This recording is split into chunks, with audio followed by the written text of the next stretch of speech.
St. Louis in the Know with Ray Hartmann returns on KTRS.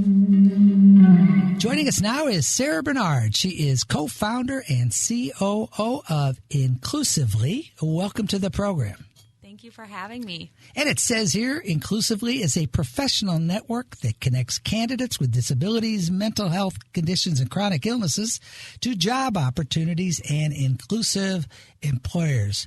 I can't think of a worthier mission for our company, and congratulations on that, and tell us all about it. Yeah, so we, the inspiration for starting Inclusively really started about 4 years ago when our CEO, her cousin Cameron, became the first licensed esthetician in the state of Florida. She comes from a technology background, was exiting her former company to Amex, and immediately knew that building out a company like Inclusively would be her next venture. I joined up with her, and we really just started to look at how we could build technology that helps candidates look for jobs with education and skills and background, but also by what accommodations they need, and then also make it really efficient for employers to hire at scale. And you've been going just how long ago? How long since you've been in business? Yeah, so we launched the candidate side of our platform in August of 2020 with partnerships with Microsoft, Dell, Ernst & Young, and JP Morgan. And now we have about 12,000 candidates on our platform, and we have employers from as small as Sheryl Sandberg and Dave Goldberg's Family Foundation to we're onboarding Accenture with all of their roles. Yikes. 3 years? That's pretty impressive. 12,000 folks on the website. Wow, congratulations. And it's a national network. It's a national organization, but you are expanding your presence here in St. Louis with you at the helm. Are you from St. Louis? I'm from St. Louis. About a fifth of our team is here in St. Louis. There's only 10 of us. So one of our talent operations director is here in St. Louis with me. And we are nationwide, but we brought our first enterprise partner on board, Edward Jones, last month, and we are part of the Arch Grants program, their cohort, 2020 cohort. So they've been incredibly supportive in getting us more connected in the St. Louis community, both on the employer side as well as nonprofit end. And full disclosure, well, actually not a disclosure, but I was on the board for years of both Paraquat and the Starkloff Disability Institute. It's a disability rights and service to the disability. Disabled is certainly a cause near and dear to my heart. And one of the things I've learned, and I'd be interested, is that disability is a word, but disabled people just want the opportunity to make the most of them. They want their own independence, and they want to make the most of their lives. And it's really not about helping them as much as giving them the opportunity to help themselves. Yeah, it really comes down to anyone with a disability can do any job. It's just, what accommodations do you need? What job do you want? And on the employer side, it's, what jobs do you have, and how accommodating can you be? So our platform really, strips away all of the unknowns and makes it really easy for employers to not only have access to this large untapped talent pool, but also very well known on what accommodations they need to be trained up on and have internally to make it be as successful of a fit from interviewing even on the job. And you are doing on a national level what our little organization, little engine that could, has been doing locally, which is work both sides of the equation to help people with disabilities, hone their skills and make themselves, get themselves in a position to be hired, as well as sensitize, I guess you could say, or however you train, whatever you would call it, educate employers as to the incredible value of disabled employees. And that's not just talk. Yeah, the Starkloff Disability Institute has been a really great partnership for us because we can't do it all. There's so many organizations that, they have they're successful in a specific area. For them, it's their career academies. They help so many candidates with disabilities get prepped and more confident for employment. And for us, we're really just the technology and the hub where all of that exists, to open access for training programs for employers, for candidates, and even community providers that are already supporting job seekers. We're really just the connection piece and technology that's been missing from this really fragmented and dispersed community. It's just a great story. Tell us more about the St. Louis presence. You said I believe you said your information shows you got a $50,000 grant from the Arch. St. Louis Arch Grants, yes. Arch Grants. St. Louis Arch Grants. And you have offices here? We do. So we have shared office space down at the T-Rex, and we're largely a fully virtual team. Right. We got a lot of our team joined us in the middle of the pandemic, so we're scattered all over, mostly working from home. And the St. Louis Arch Grants program has been tremendously valuable. They have opened doors to employers for us. We just closed on our round of funding, and one of the investors that we're most excited about is a social impact investor. Their name is Acumen. They're focused on solving poverty in the world. And that was an introduction from St. Louis Arch Grants, and we work. We've got quite a big internship program from WashU, and outside of Starkloff Institute, Disability Institute, we work with St. Louis Arc. So, that's another great organization here, and it's just amazing what you've done in such a short period of time. You've got to be very proud because it's just some of the names you mentioned. Obviously, you bring a sophistication to this that is really incredible. Because, as I say, you're providing the sort of virtual and the digital reach here for people. If somebody was interested in finding out more, what sort of is there a qualifier for folks that would be interested as in becoming a candidate listed on your on inclusively.com? Yeah, it's a free service for any candidate that has a disability or could benefit from worksite accommodations under the ADA. So that's anyone, from a physical or intellectual disability to, anxiety, PTSD, mental health conditions to chronic illness. Anyone who can benefit from accommodations can use our services, create profiles, and connect to jobs and list what accommodations that they need for interviewing and for on the job. And know that it's a safe environment to request those, because we don't just scrape jobs from any employer. The employers we have are those that are the most committed to disability inclusion and are really seeking this talent out. I was just going to say, that was my next question. You must be looking at my list. Is what companies do you want to name some, or can you tell us the kind of companies? And I'm looking at your website, some statistics you cite. Maybe you want to get into them as to what it means. And I know this in my heart that disabled people with disabilities really make are wonderful assets to the companies they work for. Yeah, we always say that proximity creates empathy, and if you don't have a diverse workforce, you're missing out on 1 to 5 specifically in the disability community, 1 to 5 potential customers, because that's 1 in 5 Americans have a disability. Right. So if you aren't hiring that talent, you're not building out products and services that are targeted towards that community. And it makes business sense to hire candidates with disabilities. Of course.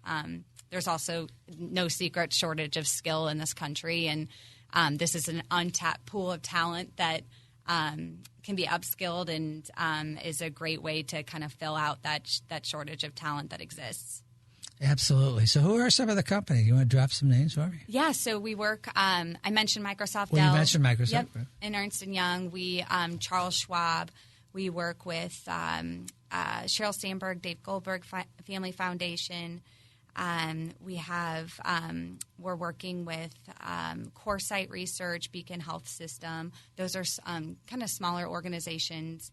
And trying trying to think of who else is on. How did you manage to get in so many? Are these from previous contacts you had? How were you able? I mean, again, I'm just in awe of how quickly you have progressed at Inclusively to develop this, blue chip roster of companies. Yeah, so we got our start really when we were building out the technology. We met with Microsoft, and they had started up an Autism at Work program at their company where they were connecting a lot of candidates with autism into software engineering roles. And what happened is that they had so many candidates apply to their program that they didn't have enough open roles. And so when we came to them and shared what we were planning on building out, they had suggested that we take the backlog as well as jobs from them to help build out both sides of our marketplace. So that's really how we got started.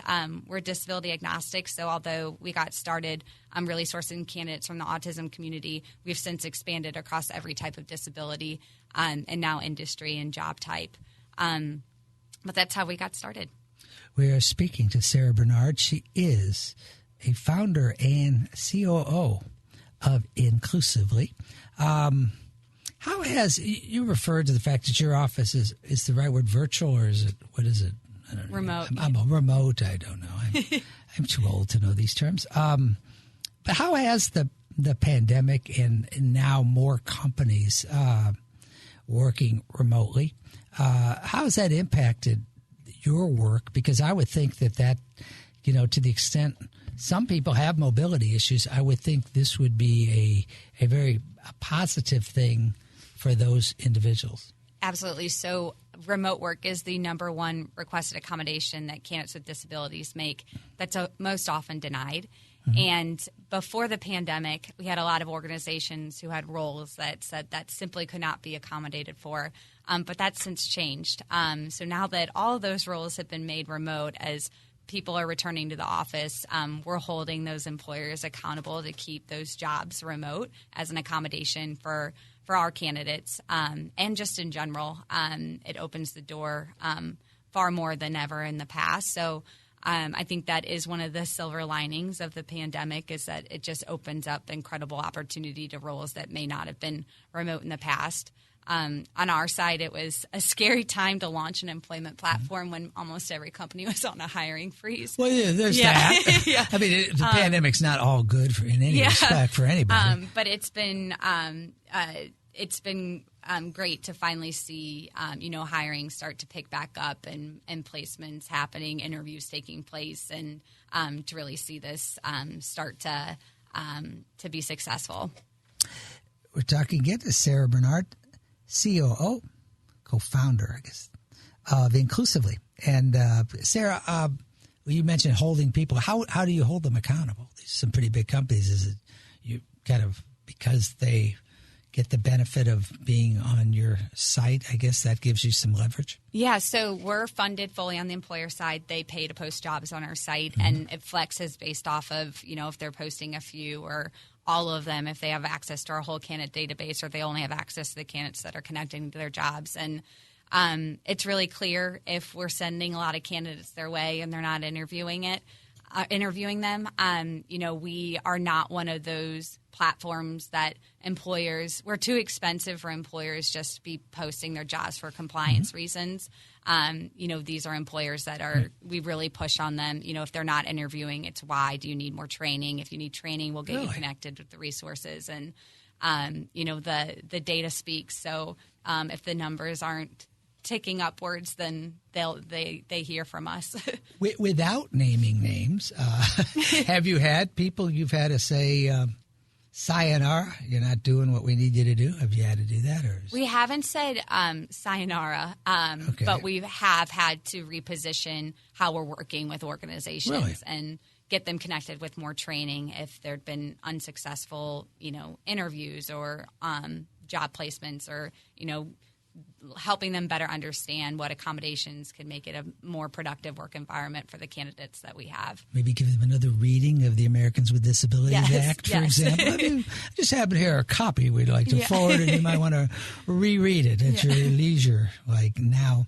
And that's, again, there shouldn't Of course, I remember, I referred to Starkov, and of course, one of maybe the most inspiring person, and he would hate me for saying this. I'm sure he's not pleased, but Max Starkov Max Starkov Jr. is just one of the most amazing human beings I think I ever met, who started this Paraquat and then the Starkov Disability Institute and got himself out of a nursing home after 13 years. I say that with the help of his bride, Colleen Starkov. It's an amazing story. But the point is that I remember that even in 1991 when it was passed, the ADA had some controversy to it. It had some resistance, but it eventually passed overwhelmingly. And then today, are you finding people really do embrace it 30 years later, but just need to be educated, or do you think there's still any kind of resistance to it? I think the right employers are executives at the right employers and companies are they know that diversity is important and are pledging and including disability in that definition of diversity and inclusion more so than ever today. And there are, diversity and inclusion officers that almost every company has now. It's a big focus for talent acquisition leaders. But I think where it gets lost is at the hiring manager level. There's just so much education that's needed, as they're making the day-to-day hiring decision. So as they're interviewing candidates, if they haven't been around someone with a disability, they may, have, bias going into the interviews that just so much training is needed at that level. So what we're trying to build out is, trainings that's scalable and relevant and moving away from annual tick the box type of education, build it into our platform to help at that level. And I think it's so important to point out, and this is something I learned not just being on the board of Starkov Disability Institute, is that, those companies that think, well, they're doing something good, the right thing, or doing somebody any sort of favor, they find out quickly after they've hired employees with disabilities that they did themselves a favor, that they got some of the most loyal, competent, productive employees that they could ever get anywhere, and that there was no reason to be hesitant in the first place. Well, also anytime you it's just the typical design for all, even though an accommodation may be designed or built for someone with a disability, it benefits so many people. You take the curb cut, for instance, that was developed so people can be in wheelchairs and pass through sidewalks, but that benefits a mother who has a stroller. And you can apply so many of those types of technologies or advancements and acknowledgments that people have made, but it benefits all. And so being an accommodating employer isn't just great for the disability community. It's wonderful for all employees and retention there. And we didn't always have curb cuts. That's one of the things Max Starkov fought for, and Colleen in the 70s and 80s. And you should never take anything like that for granted, folks. And this organization, Inclusively, is a rocket ship. I'm so excited to meet you. And it's inclusively.com. Sarah Bernard. If people want to know more, either as candidates or employers, Sarah, tell us what the next step is for them. Yeah, so they can go to inclusively.com and there's a contact us form, and candidates can sign up immediately and register on our site. And employers, there's a contact us form, and we'll be in touch. And I didn't mean to leave out partners. You could be... And partners as well. Yeah, so any community providers, job coaches, employment specialists, anyone who supports the disability community, or whether it's training programs or just on upskilling anything, there's a resource and partnership opportunity with Inclusively. All righty. We've been talking to Sarah Bernard, a native St. Louisan, I understand. Yes. And I'll have to have you back. Tell us about your experience growing up here. But you are now part of a wonderful national company, Inclusively, serving the disabled and the disability community and matching helping people with a juggernaut of a website, inclusively.com, that can help both candidates for employment who have disabilities and employers. Thank you so much for your time, and stay safe and well. Thank you.